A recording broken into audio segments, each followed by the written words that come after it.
दूसरा में रहस्य है ना, आपको पूरा पता है। हाँ हाँ। अरे मैं तो नवरात्रि शिविर में तो शिविर से लाया था ना, वो इसमें तो दूसरा निकला। ये अलग है। अरे ये लिखा था, वो जो लिखा है ना वही लिखा है। ये तो मैं समझ लिया, लेकिन इसमें है आपको पूरा पता है। ये तो गुरुमुख की स्त्रोत है, गुरुमुख के निकाल में गुरुवाणी है इसके अंदर। जरा निकाल दो ना।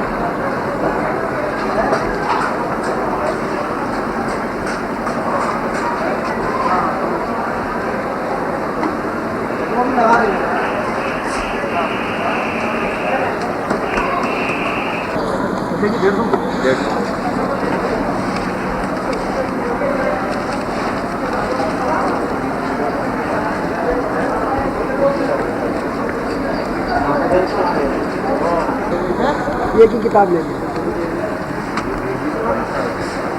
देखिए।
चैतन्य से बहुत दिया जा सकता है। इसलिए मैंने कहा था नक्करशील होने की जरूरत है।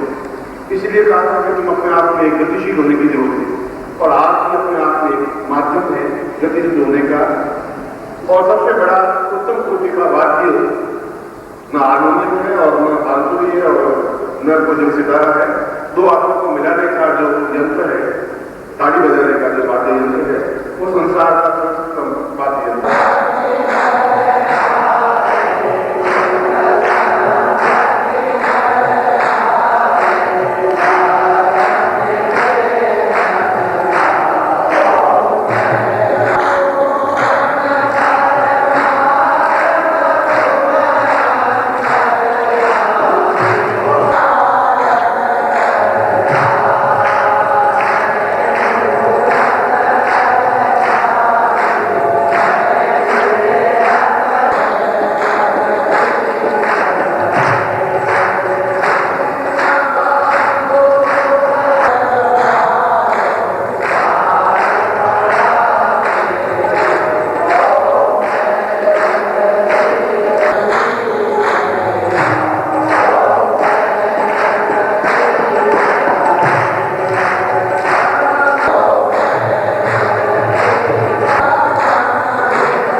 प्रारंभ करने से पहले दो काम करेंगे। एक काम तो ये करेंगे कि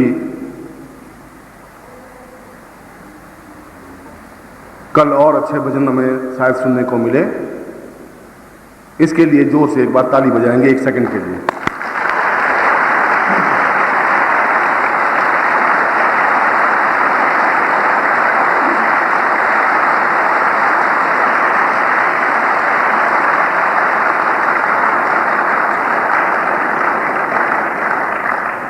और दूसरा ये कि भगवान शिव के प्रांगण में बैठे हुए, और भगवान शिव तो यहां से फिजिकली देखा जाए तो मुश्किल से 20 कदम पर है। लोगों के लिए तो मील दूर होंगे, हम तो बिल्कुल पास में आकर बैठ गए हैं। इस शिव के प्रांगण में, शिव के सामने जब कोई भी प्रवचन प्रारंभ होता है भारतवर्ष में कहीं पर भी, चाहे सन्यासी सम्मेलन में, चाहे और कोई सम्मेलन में, जहां शिव का नाम है वहां हास्य का नाम है, विनोद का नाम है, मस्ती का नाम है, आनंद का नाम है, पूर्णता का नाम है। इसलिए जोर से हंसते हुए हम जोर से हंसेंगे, हा हा हा, और जोर से।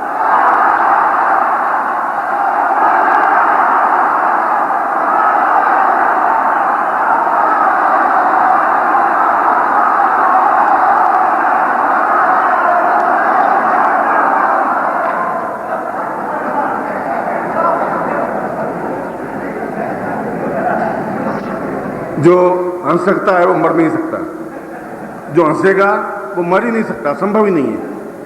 और हास्य जब हंसते हैं तो अंदर की 64 वृत्तियां अपने आप में उजागर होती है, खून का एक उफान आता है, जीवन में एक मस्ती आती है। मुझे तुमसे परिचय 10-15 साल से, 5-10 साल से है, पर मुझे आज लगा कि तुम हंस भी सकते हो। मुझे पहले भरोसा नहीं था कि तुम हंस सकते हो, नहीं हंस सकते, आज विश्वास हुआ।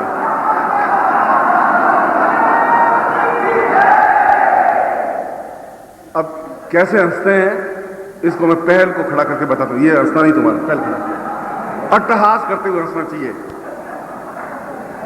जोर से अट्टहास करते हुए हंसोगे तुम खड़े होकर के तो मालूम पड़ेगा कि हंसना किसे का।